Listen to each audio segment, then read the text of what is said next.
At 3:12 a.m., a home is usually a sensory vacuum. It is a time of absolute solitude and perceived safety, where the brain expects no external input and rests in the comfort of isolation. That vacuum is shattered by a single notification. Ethan Carter wakes to a voicemail alert, despite his phone never ringing and no missed calls appearing in his history. The notification on this screen reveals a paradox. The message didn't come from a stranger or a hidden caller. It originated from Ethan's own phone number. The recording is a frantic warning.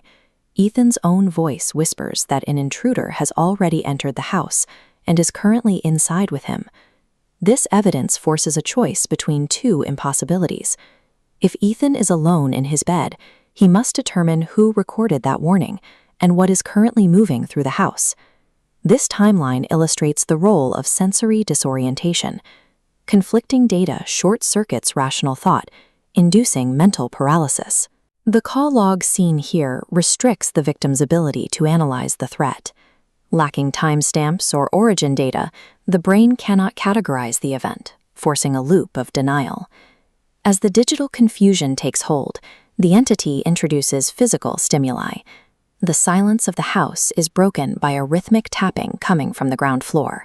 Ethan investigates, moving toward the source of the noise.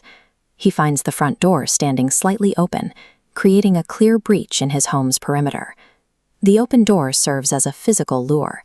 By presenting an anomaly that requires investigation, the mimic draws the prey out of a defensible bedroom and into an exposed area. This cognitive map illustrates sensory overload. The entity targets the prey with incompatible realities.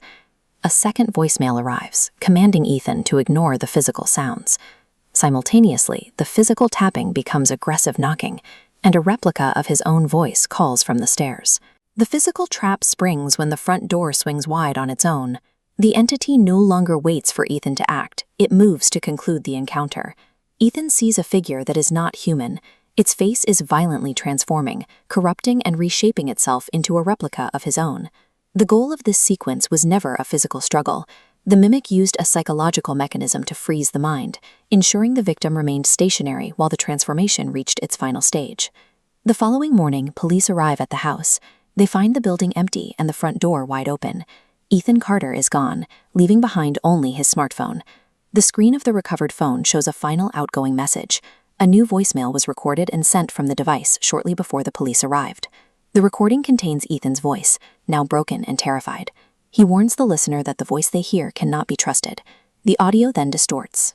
A new, non-human tone emerges through the recording, announcing that it now possesses the voice it was mimicking. This strategy represents a transition from imitation to replacement. By the time the hunt concludes, the entity has secured the vocal and digital markers of its target, allowing it to occupy the space formerly held by the prey.